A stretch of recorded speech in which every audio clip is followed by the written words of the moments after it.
Hello everybody, it's Wyvern here with another bit of Total War Warhammer 2 Quick Match gameplay. This time around we are playing as the forces of the Vampire Counts against the forces of the Lizardmen, and we are on the map of Bleak Coast Isle. So this matchup, going into it, obviously my biggest concern by far was the possibility of a Lizardman Deathball, because currently that is really the meta. This was already a powerful strat before the last DLC that granted the Lizardmen Croak, that granted them the Red-Crested Skink Chief, the Regiment of Renowned Templar Guard, all those units. Even before then, the Lizardmen could pretty easily blob up a whole bunch of elite monsters, stack them on top of Templar Guard and alongside, say, Mazda Mundi, and give you a damn bloody nose as the Vampire Counts. It was pretty brutal. But with Croak's addition, making it very difficult to maintain a sort of chaff screen, the nerfs, of course, made to Vampire Count summons, as well as Invocation of the Heck, stuff like that, the matchups only become more difficult. And there have also been additions of some cheap, line-breaking units, like we've got the Red-Crested Skink Chief now, who's dirt cheap, has some potent melee stats, does have the Warrior's Crest, which makes his combat stats insane. And it makes life pretty damn miserable for the Vampire Counts. And what I wanted here was an experimental build to see how we could break this death ball. And so here's what we're going about it. My main goal here is to take advantage of the fact that many of the monsters that the Lizardmen can put on the field have very low leadership. Even the mounted Bastillodons and Stegodons don't have the best of leadership. Carnosaurs, which are kind of staple of many of these annoying blobs, only have 60 leadership. Now granted, they're immune to fear and terror because they do have those traits on their own, but I figured that perhaps we could drive these units out of the box and then chase them off the field, hound them to the ends of the earth, and kill them off. And so that's what this build is built around. It is also tournament legal, so that is one of the things I was very focused on, trying to make sure that we're not, say, abusing mechanics that are only available in Quick Match.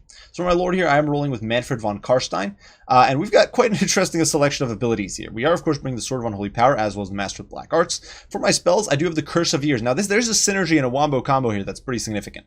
Curse of Years, the idea is to drop enemy ability cooldowns, and the idea behind that is to prevent my opponent from getting off their cold-blooded, from taking advantage of their Shield of the Old Ones, abilities like that, which would otherwise boost the leadership of a unit I'm trying to rout and prevent me from removing them from the field. Besides that, we do have Raised Dead, of course, to zone out enemy infantry that might be trying to interfere. Invocation of Neck, always needed for the heals. A Doom and Darkness, great leadership debuff, and this is one of the core aspects of this routing build. And then Spirit Leech, because Spirit Leech is always nifty. Alongside that, we do have a few heroes. We do have a Banshee here on the ground. She's going to be bringing the Wailing Banner, which is a nifty little item, and an additional -4 leadership, though perhaps getting it within range of a monster might be difficult. We also do have a Vampire of Shadows, who has the Withering as well as Enfeebling Foe, which is further debuffs to enemy leadership. And the idea here is just to stack the enemies, many of these leadership debuffs as possible, remove an enemy from the field, dive him with Terrorgeist. The Terrorgeist also apply a debuff to leadership when they launch their breath attack. And once the enemy is routed, chase them off with the Dire Pack, who's going to be sitting on the periphery here, looking to hound the enemy from the field. Now, besides that, our line is pretty conventional. Well, it's pretty dirt cheap. It's pretty garbage. Whole bunch of skeletons and zombies. Actually, most of the zombies. 4 units of zombies. The Königstein Stalkers, as well as Skeleton Spears, shielding the Claw of Nagash, who I'm hoping will melt the enemy infantry blob.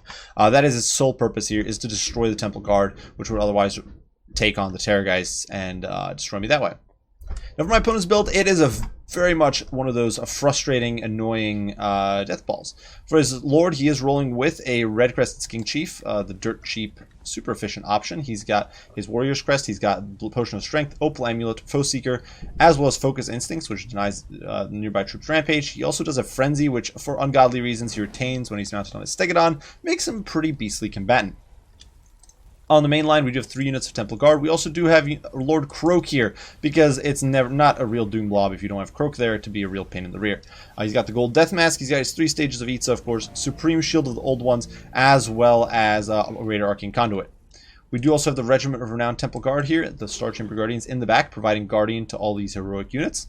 A Bastillodon with the Rev Crystal for the heals, and finally a Feral Carnosaur, much like we anticipated there, to provide that anti-large, zone out units like my Claw of Nagash, that sort of thing. And this is also, I believe, a tournament legal build. I'm not entirely sure if you can have more than 3 Temple Guard. I will admit that's one thing I'm not entirely sure off the top of my head. But I believe that besides that, this is a tourney legal build as well. So this is one of those compositions you might see in a game.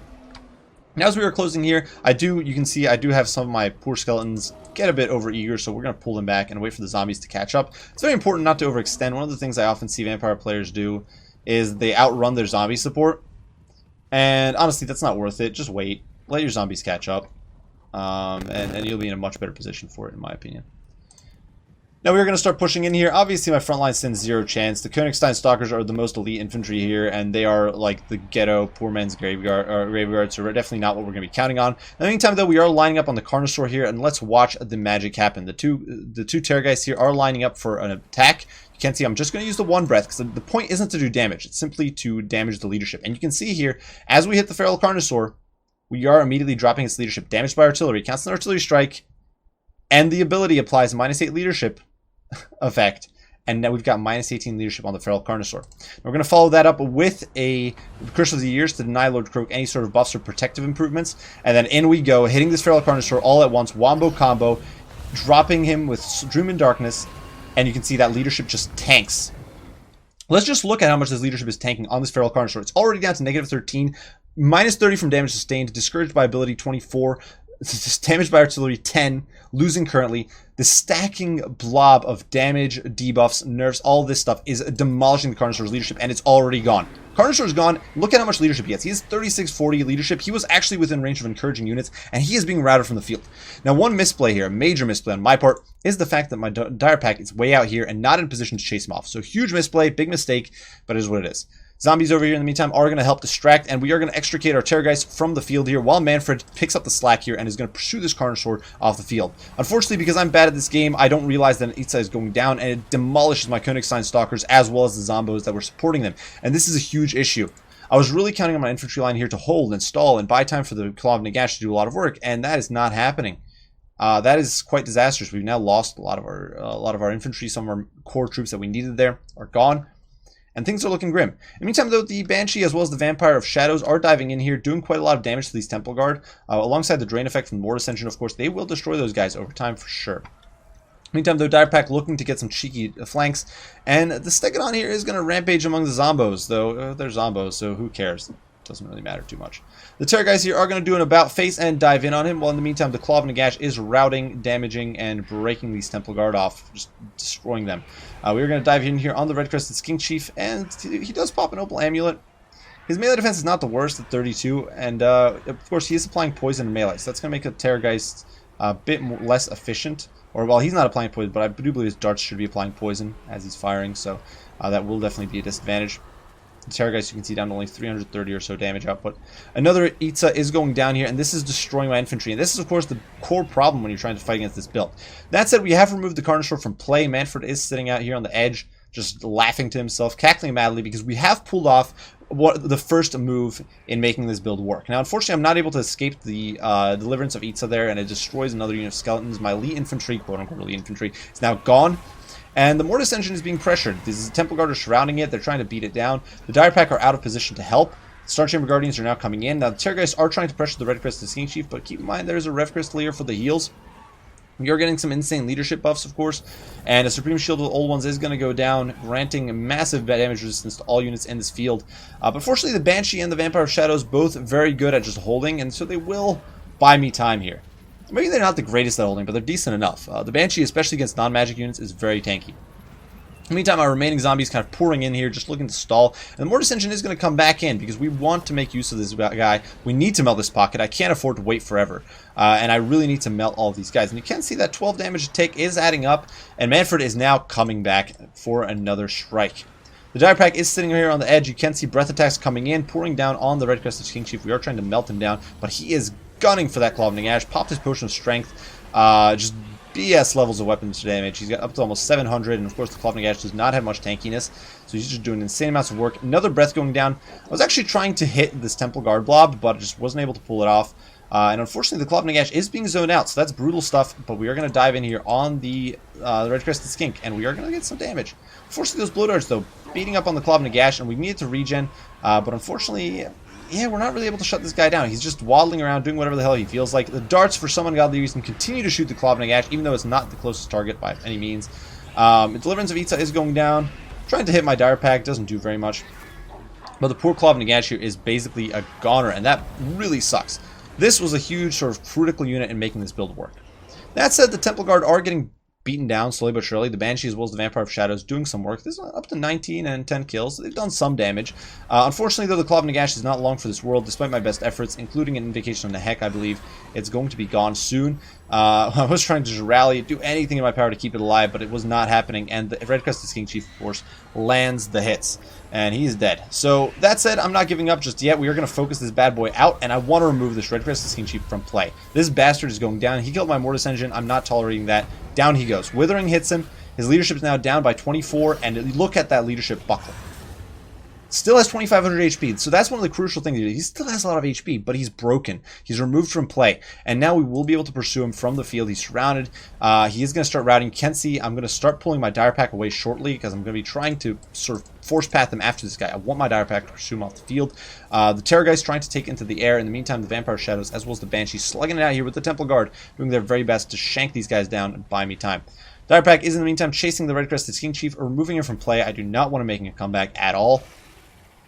And that's really the gist of this build, is keeping these bastards off the field. We are going to drop an Invocation Neg here on the Dire Pack. Perhaps it seems like a waste, but fact of the matter is most of my units here have Regen or the Hunger. The only one that doesn't is the Banshee, which is nearly at her healing cap anyway, I believe. If we check her out here, I believe she was pretty close to her healing cap. You can see, actually no, wait a second. Yeah, she only has about 800 HP or so left on her healing cap, so definitely pretty close to dying there. She is shanking it out here with Croak, but Croak, of course, has magic damage and does not have a completely terrible melee attack, which you'd expect of what's literally a corpse strapped to the throne. In the meantime, though, because my Dire Pack is going to stabilize here and pursue the Red Crested King Chief off the field, that's going to be a big boon, frees up Manfred, and Manfred can now come back and help deal with his pocket here. Unfortunately, the Vampire of Shadows is not going to be long for this world. The Banshee there does crumble into dust, just evaporating into thin air. Having done her very best for the Vampire Count faction and just trying to do the best she can. The Vampire of Shadows has hit her heal cap. There's nothing we can do about that. I'm just trying to get some breath attacks in here and damage some of these troops as best I can. Balance of power is definitely in my favor.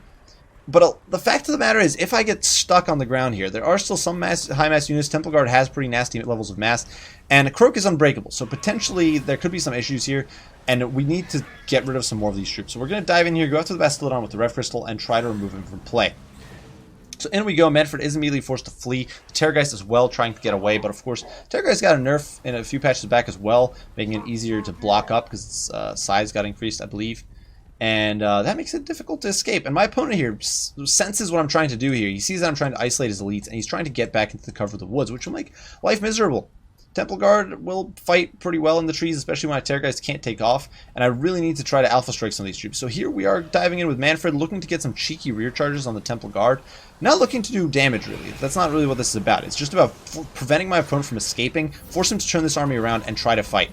Try to bait him, essentially. And that's what we're doing. We actually managed to pull the bait here. He does pull back in with Croak and the Supreme Shield. Now, granted, he is doing some damage to my Terrorgeist, but at least we've prevented him from pushing into the woods, and we are able to extricate ourselves relatively well.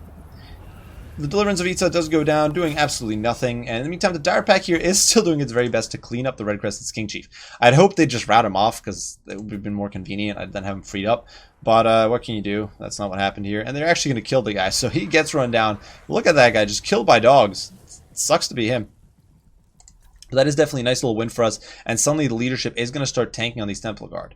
Keep in mind, Temple Guard are not immune to psychology, so that's worth keeping in mind. So they're now down to by 16 because the Lord died. And we are looking to get some cheeky picks here. The Bastillodon, especially, the lone straggler here, is going to be the great opportunity. He's sitting on the back of the formation. The Temple Guard are all overextended, and in we go. Terrorgeist diving in for that cheeky assault, summoning in zombies to disrupt the Temple Guard charge, and in we go. Bastillodon down already by about 800 HP within seconds of the assault, now down by 800 again. My opponent right now should probably be pulling back and trying to retreat, but he's not. He's staying in there, and that is, in my opinion, a big mistake. This Bastillodon needs to be fleeing through his Temple Guard, trying to get out, but he's not. And the Terrorgeists are nipping at him, they're biting him, they're just tearing him to shreds here. He's actually countercharging into Manfred, which is a disaster waiting to happen, and he gets torn to shreds here. He's routed. And that is a huge pickup, because as we've already seen, the Dire Pack is waiting on the periphery, looking to jump him the moment he gets clear of this formation. And the Temple Guard can't keep up with him. They can't protect him. Neither can Croak, for that matter. So the moment he's clear of this formation, it's go time, and my dire pack is going right now. They are booking it. They're getting after that Bastillodon. Keep in mind, Croak at this point is basically useless from a combat perspective. His only benefit is Encourage, providing Encourage to all these Temple Guards, so we need to remove him from the field. Bastillodon, though, being pursued, leadership not the best, and he's just getting torn apart. Keep in mind, dire pack is anti-large, which is one of the reasons I chose them as the cleanup unit, because I figured if they need to kill something, they will do so faster. And so they're actually able to shatter the Bastillodon here. They drop his leadership enough, it stays below 50 and negative 50, and he shatters. So good little win there. We are going to get a summon, and now we are focusing, as you can see here, on Croak. And Croak is taking a pounding. Now, granted, we are at our limits of healing here, but both Terrorgeists have hit their heal cap, essentially. Manfred now has his heal cap visible. He's running out of time. But if we can remove Croak here, things will snowball out of control for my opponent. Croak is down to 2,000 HP. He's got no heals. He's got no support. If we get rid of Croak, granted, his shield goes down here, but if we can get rid of Croak, we have the chance here, because these guys are just so low in leadership. These guys down to 42. We can then start that chain route thing, where you hit a unit, cause one to route, snowball effect, hits the other units. And Balance of Power is now decisively in my favor. My opponent, sensing the fact that I'm just going to pull away and cycle charge, does decide to GG out, and that is going to be a game. So as you can see, the losses, of course, just brutal. Far heavier on my side than on my opponent's, but of course the question is what losses matter. I did have some key loss in that match. I did lose the Mortis engine, which was crucial, and it hurt me a lot. The late game would have required a very heavy... If my opponent had decided to stick in, it would have required a lot of micro from me to pull it off. I think I would have been able to do so pretty handily, but it would have taken a lot of micro. It would have taken a lot of patience and discipline. That said, this build proved surprisingly effective. It's one of those builds where it's awkward, weird, and doesn't come across that functional, but you can make it work. We had so many leadership EOS, and you saw it stacked. You get the -8 from the breath attack on the Terrorgeist, plus the -10 because it counts as artillery hitting you. Then you get -16 from Doom and Darkness. You get -8 from the Withering. So you're looking at 24, 42. You're looking at -42 leadership, and that's before we calculate the damage being done. Or consider the fact that, for example, you might have the Banshee close by, which would drop it to -46. Now, this can be counteracted a little bit with things like Encourage. Obviously, abilities such as Cold-Blooded or the Slan Dome, if you bring Mazda Mundi, can counteract that to an extent. But that is a large part of the reason for why we bring that Curse of Years, because you drop that, you remove your opponent's ability to counterplay that opening assault. And look at this Carnosaur that routed off the field. He had 2/3 of his HP left. He was still more than in fighting strength. If he had not been routed, he would have come back. He could have easily mauled my Terrorgeist. You know, these Terrorgeists were both at heal cap when the game ended. Manfred was at heal cap, and he was at like 2/3 HP. This Carnosaur, if he'd stayed in there and fought, could have made all the difference in the world. Obviously, major misplay on my part was losing the Claw of Nagash. If you play it safe with the Claw of Nagash, you can easily just tear this sort of formation apart in the late game, because once my opponent loses these big monsters, the Claw of Nagash is just open for business. It doesn't even matter that it's large and that you don't have chaff to protect it, but at that point you can just micro around. Sure, it'll take a hit or two from the Temple Guard every now and then, but like it's not enough to kill it. It'll just burn them to death over time with its AoE Reliquary of Corruption. Other big misplay on my part was losing the Königstein Stalkers as well as the Skeleton Spears to those Deliverances of Itza. I think with better micro, I could have pulled away. Obviously, you'll probably still take damage. It's very difficult, if nigh impossible, to fully dodge a cast of Deliverance of Itza with infantry. But you can mitigate the damage by staying clear of the epicenter. And I didn't do that. It cost me the game. Not cost me the game. It cost me the unit. Nearly cost me the game in some ways. And that's just something you want to keep in mind. Something you want to do. Direback, of course, did some valuable work, but could have been more valuable early on if they'd been around to chase the Feral Carnosaur off instead of having Manfred do that job. Just some slight misplays there, but it was a build I wanted to demonstrate. It's a weird build, I admit, but it works in my experience. I've had a few matches now against Lizard where I've managed to pull it off. I've been honing it a bit, trying to improve it, and it can work. The main downside to it is, in my opinion, if your opponent goes with Sars Scarvets, it makes it much more difficult to pull off, because Sars Scarvets do have 75 leadership as opposed to 60 on the Carnosaur, so it makes them more difficult to break. That's just something you kind of got to accept, I think. But I think you can still pull it off. And also, if you remove them from play, it's a greater portion of your opponent's army removed from play. It's a greater drop in their performance. So some of those things to keep in mind. But I do think it's a workable build for sure. Just try to protect your Mortis engine better than I did, and I think you'll be golden. Look at that. 2 chevrons on each char, guys. Pretty insane stuff there. For my opponent's build, this is a relatively competitive composition. I would probably ditch one of the Temple Guards, swap them out for Sara's Spears, and get another Carnosaur on the field. Or maybe ditch a Temple Guard entirely. If you're not even looking to be tournament competitive, you can ditch another Temple Guard entirely and get 2 Sara Scarvets on Carnosaurs. I'd consider those more viable builds. But that's just my 2 cents there. Otherwise, well played. Obviously with a pretty cancerous and frustrating build. But well played. And hope you guys enjoyed the video. Hope you found it entertaining and fun, and hopefully helps you guys out if you're struggling in this match the way I've been. If you have any comments, criticism, questions, any of your own strats that work, because honestly, I'd love to hear them. I know other good players and better players than me have been breaking this now a bit. I believe Aerocrastic especially had some fancy shenanigans that worked out. So there's definitely some cool stuff that can be done. Definitely, if you guys have your own take on it, be sure to let me know. I'd love to hear what everybody has to say. Thank you all for watching, and I will see you all in the next one. Bye for now.